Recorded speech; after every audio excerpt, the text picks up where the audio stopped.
Assalamualaikum warahmatullahi wabarakatuh. Perkenalkan, nama saya Alvina Salsabila dengan NIM 19231621. Pada kesempatan kali ini, saya akan mempresentasikan materi mengenai anti korupsi, yang merupakan bagian dari tugas saya dalam upaya memahami dan mempelajari lebih dalam tentang pentingnya pemberantasan korupsi di lingkungan kita. Korupsi bukan hanya sekedar isu hukum, tetapi juga masalah moral yang merusak sendi-sendi kehidupan berbangsa dan bernegara. Sebagai generasi yang peduli, kita memiliki tanggung jawab untuk tidak hanya memahami bahaya korupsi, tetapi juga menjadi bagian dari solusi.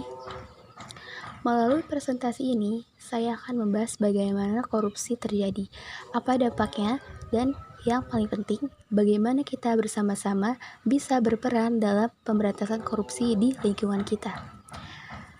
Mari kita mulai dengan memahami apa itu korupsi dan bagaimana ia mempengaruhi kehidupan kita sehari-hari.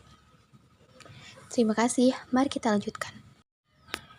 Korupsi adalah masalah mendasar yang dapat menghancurkan fondasi pembangunan suatu negara.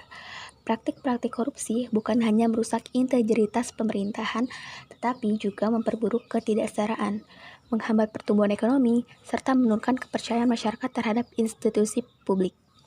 Oleh karena itu, membangun budaya anti korupsi menjadi hal krusial dalam menciptakan bangsa yang lebih maju, adil, dan sejahtera. Apa itu korupsi? Korupsi secara umum didefinisikan sebagai penyalahgunaan kekuasaan atau wewenang untuk keuntungan pribadi. Bentuknya bervariasi, mulai dari suap, pemerasan, penggelapan, hingga penyalahgunaan kekuasaan dalam bentuk kebijakan yang menguntungkan segelintir pihak. Korupsi sering terjadi di lingkungan pemerintahan, perusahaan, hingga organisasi swasta. Ada beberapa jenis dari korupsi. Menurut Transparansi Internasional, korupsi terdapat dibagi menjadi beberapa jenis, di antaranya korupsi kecil, korupsi besar, dan korupsi sistemik. Korupsi kecil sering terjadi dalam interaksi sehari-hari antara warga negara dan pejabat publik, seperti pemberian uang untuk mempercepat layanan publik. Sementara itu, korupsi besar melibatkan dana dalam jumlah yang besar dan biasanya dilakukan oleh pejabat tinggi untuk memperkaya diri sendiri atau kelompoknya. Dan terakhir, korupsi sistemik. Korupsi sistemik merupakan jenis korupsi yang melibatkan jaringan luas, menjalar di berbagai tingkat birokrasi dan mempengaruhi hampir seluruh aspek sistem pemerintahan. Korupsi seringkali berakar dari kelemahan dan sistem pemerintahan dan lemahnya penegakan hukum. Ketidakefisienan dan kurangnya transparansi menciptakan ruang bagi oknum pejabat publik untuk melakukan penyimpangan. Berikut beberapa faktor yang utama menjadi penyebab terjadinya korupsi. Yang pertama, ketiadaan pengawasan yang efektif. Kurangnya pengawasan terhadap aktivitas pejabat publik memberikan peluang besar bagi tindakan korupsi. Sistem audit dan pengendalian internal yang lemah membuat penyimpangan keuangan atau kekuasaan sulit terdeteksi. Yang kedua, budaya kekuasaan dan patronase. Di banyak negara, budaya patronase dan kekuasaan pribadi menciptakan hubungan yang saling menguntungkan antara pemegang kekuasaan dan lingkarannya. Hal ini menyebabkan penyalahgunaan wewenang menjadi hal yang umum. Yang ketiga, kemiskinan dan ketimpangan ekonomi. Kemiskinan mendorong individu untuk mencari jalan pintas melalui korupsi, baik di level bawah maupun atas.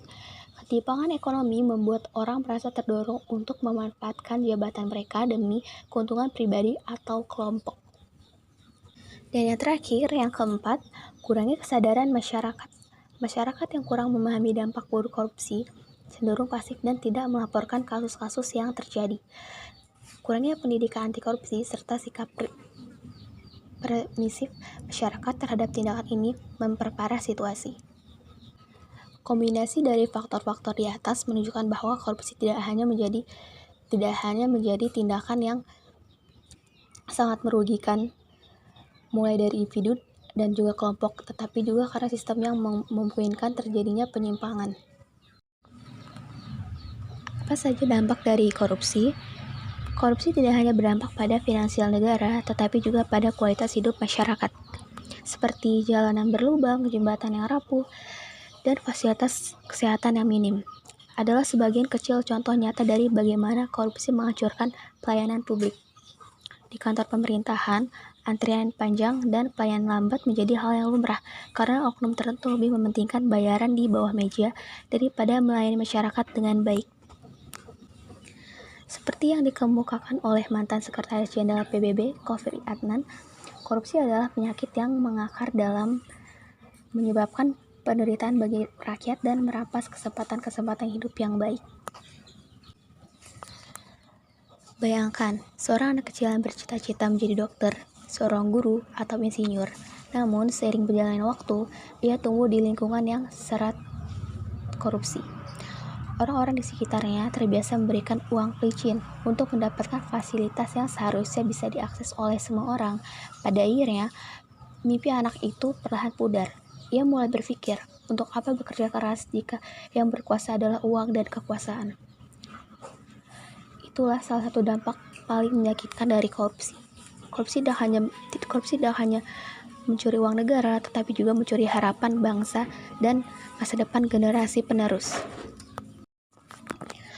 Beberapa langkah yang dapat diambil untuk memberantas korupsi antara lain: 1. Penegakan hukum yang tegas. Sanksi yang lebih tegas harus diterapkan kepada para pelaku yang korupsi.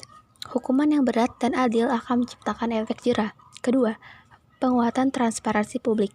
Membuka akses informasi publik yang terkait dengan penggunaan anggaran pemerintah akan mengurangi peluang terjadinya korupsi. Yang ketiga, pemberdayaan lembaga pengawas. Lembaga-lembaga pengawas seperti KPK, Komisi Pemberantasan Korupsi, harus diberikan kewenangan yang kuat dan bebas dari intervensi politik. Dan keempat, penerapan teknologi untuk transparansi. Menggunakan teknologi seperti e-governance atau sistem lelang digital yang transparan dapat meminimalisirkan ruang gerak untuk tindakan korupsi. Salah satu langkah paling efektif dalam mencegah korupsi adalah dengan memperkuat pendidikan anti korupsi. Edukasi ini seharusnya dimulai sejak dini, baik di sekolah maupun lingkungan keluarga, untuk membentuk generasi yang peka terhadap nilai-nilai integritas. Mengintegrasikan mata pelajaran anti korupsi dalam kurikulum sekolah serta menyelenggarakan pelatihan integritas bagi pejabat publik adalah beberapa upaya strategis yang perlu diterapkan. Sebagai penutup, mari kita sadari bahwa korupsi bukan hanya merugikan keuangan negara, tetapi juga merusak moral, merampas hak-hak masyarakat, dan menghambat kemajuan bangsa. Oleh karena itu, pemberantasan korupsi harus menjadi tanggung jawab bersama, baik pemerintah maupun masyarakat. Dengan menjunjung tinggi integritas, transparansi, dan akuntabilitas, kita dapat membangun masa depan yang lebih bersih, adil, dan sejahtera. Korupsi bukan hanya soal uang yang hilang, tetapi juga soal masa depan yang dicuri dari generasi kita. Dengan menanamkan nilai integritas, transparansi, dan akuntabilitas dalam setiap tindakan kita dapat menciptakan lingkungan yang lebih bersih, adil, dan berkeadilan.